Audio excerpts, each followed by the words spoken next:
मौजूदा समय में भारत और चीन के बीच चल रहे सीमा विवाद की वजह से चीनी सामानों के बहिष्कार करने को लेकर भारत में एक बार फिर से लोगों ने कवायद शुरू कर दी है। लेकिन क्या इतना आसान है चीन से भारत आने वाले सामानों का बहिष्कार कर पाना?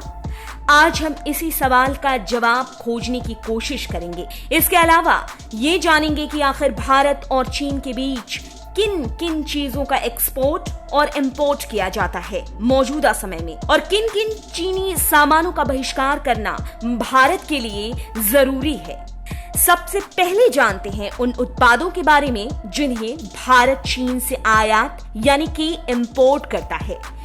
कार, खिलौने, कंप्यूटर, दूरसंचार, बिजली उत्पाद और मोटरसाइकिल के कल पुर्जे, इसके अलावा दूध उत्पाद, एंटीबायोटिक्स दवाइयां, उर्वरक और ऊर्जा क्षेत्र से संबंधित विनिर्माण क्षेत्र के उत्पादों को चीन से भारत इंपोर्ट करता है। भारत चीन को जो प्रोडक्ट निर्यात यानी कि एक्सपोर्ट करता है वो है कृषि उत्पाद, हस्तशिल्प उत्पाद, कच्चा लेड, सूती वस्त्र, लौह अयस्क, टेलीकॉम से जुड़ी चीजें, स्टील, कॉपर के साथ ही और भी कई पूंजीगत वस्तुएं।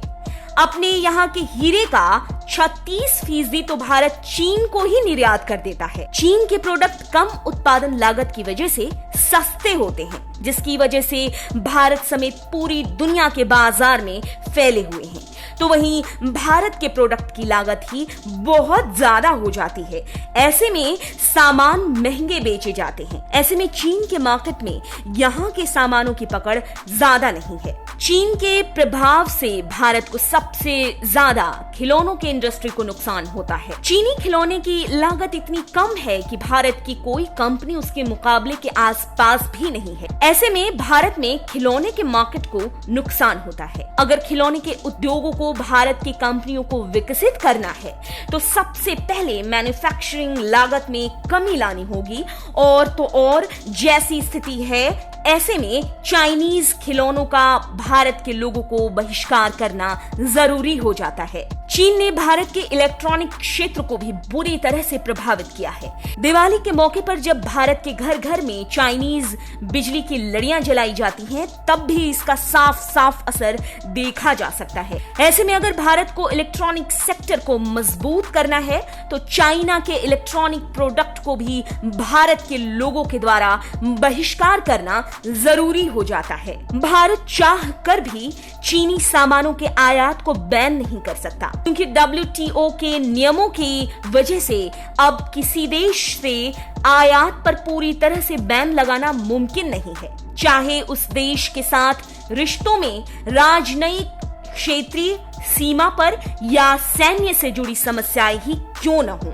WTO के नियम कहते हैं कि भारत चीन के प्रोडक्ट पर सीधे तौर पर नियंत्रण तो नहीं लगा सकता, पर इतना जरूर है कि भारत सरकार चीनी सामान पर एंटी डंपिंग ड्यूटी लगा सकती है, यानी कि एक ऐसा शुल्क जिससे चीनी वस्तुओं के मूल्य बढ़ जाएंगे और फिर भारत की कंपनियां उसके प्रोडक्ट का मुकाबला कर सकेंगी। और जब इस ड्यूटी की वजह से चीन भारत में सामान नहीं भेजता है तो एक मौका भारत के पास होगा कि वो खुद उत्पादन करे और बेचे। इससे एक फायदा ये भी होगा कि हमारे देश में रोजगार पैदा होंगे। ऐसे में अगर पूरी स्थिति पर गौर करें तो इतना जरूर कहा जा सकता है कि भारत सरकार भले ही नियमों में फंसी हो, लेकिन भारत की जनता जरूर चीनी सामानों का बहिष्कार करके चीन के उत्पादों को भारत से खदेड़ सकती है और देश की स्थितियों में सुधार ला सकती है।